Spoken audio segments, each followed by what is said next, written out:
Thanks for joining me on episode 1177 of the Inspired Stewardship Podcast. I'm Linda Bjork. I challenge you to invest in yourself, invest in others, develop your influence, and impact the world by using your time, your talent, and your treasures to live out your calling. Having the ability to transform your life with hope is key.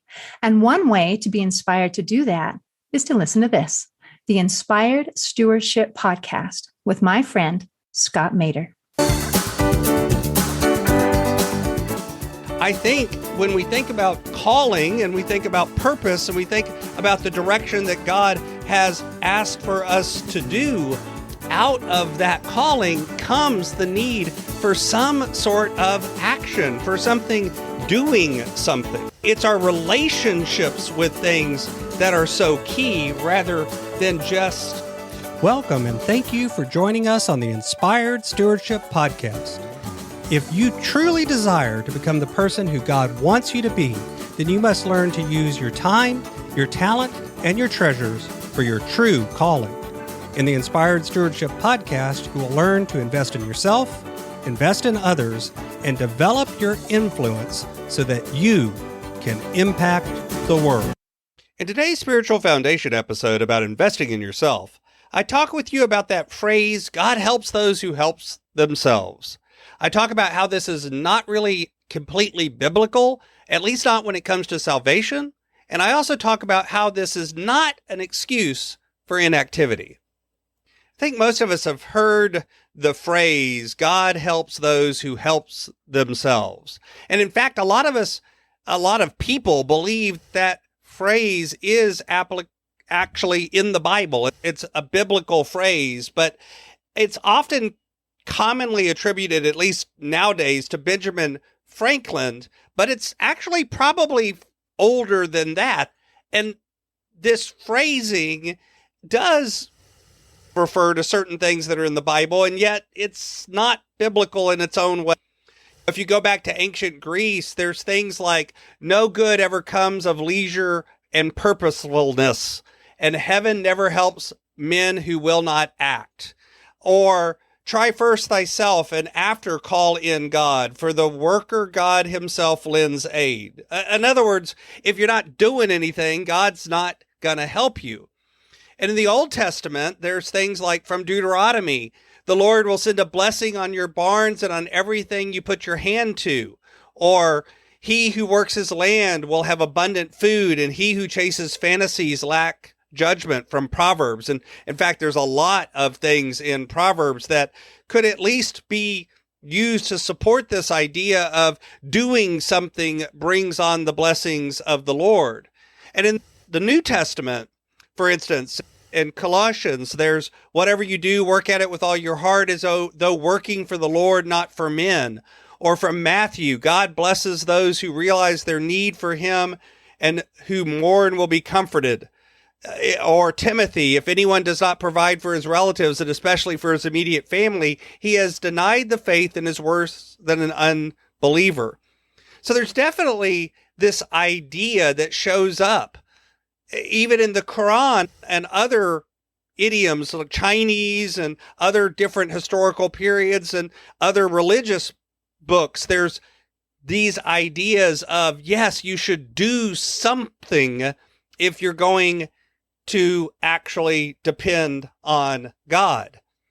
But there's actually two different frames to look at this from. When it comes to salvation, when it comes to being saved, it's not through our works that we're saved. Instead, it's through God's grace. It's not something that we earn or that we do. It's not because of who we are or what we do, but because of who God is and what God does. And in that respect, it's certainly false to say God helps those who help themselves. In fact, if anything, it's almost the exact opposite, because God is defense for the helpless. God is taking the powerful and making them weak, and taking the weak and making them powerful. God is caring for those who don't deserve it or haven't earned it or aren't in a position of power. But there is some truth to this concept as well, because if somebody says, hey, help me do something, and you go do it for them, if they want to get you to help them move, but then they don't do anything to help themselves, instead you do all of the work, you're not helping then, you're doing it for them.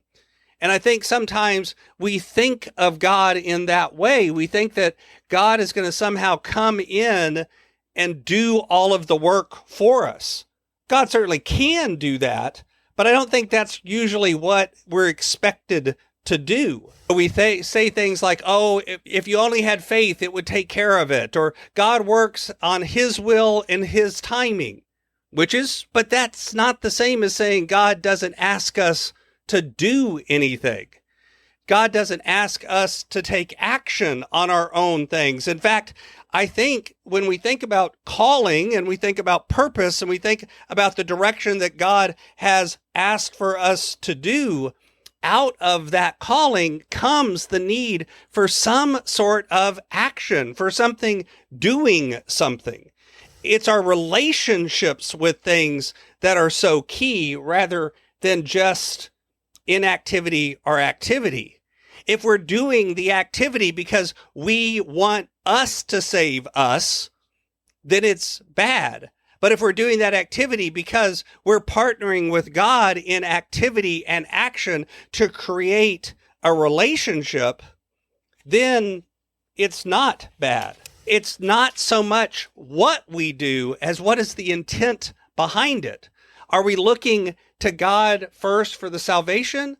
Or are we looking to ourselves first? It's that old saying of the best day in my life was when I realized there was a God, and the next best day was when I realized it isn't me. Because I think sometimes we put everything on ourselves. We put something that we're doing as resulting in what we got, as opposed to recognizing that it's in relationship with God that it comes about. That's why that phrase, God helps those who help themselves, so many things that I talk about on the podcast isn't really an either or. It's not all right or all wrong. Instead, it's a both and again. There's truth there, but there's also non-truth. Thanks for listening. Thanks so much for listening to the Inspired Stewardship podcast. As a subscriber and listener, we challenge you to not just sit back and passively listen, but act on what you've heard and find a way to live your calling. If you enjoyed this episode, do me a favor. Go over to facebook.com/inspired stewardship and like our Facebook page and mark it that you'd like to get notifications from us so that we can connect with you on Facebook and make sure that we're serving you to the best of our abilities with time and tips there. Until next time, invest your time, your talent, and your treasures. Develop your influence and impact the world.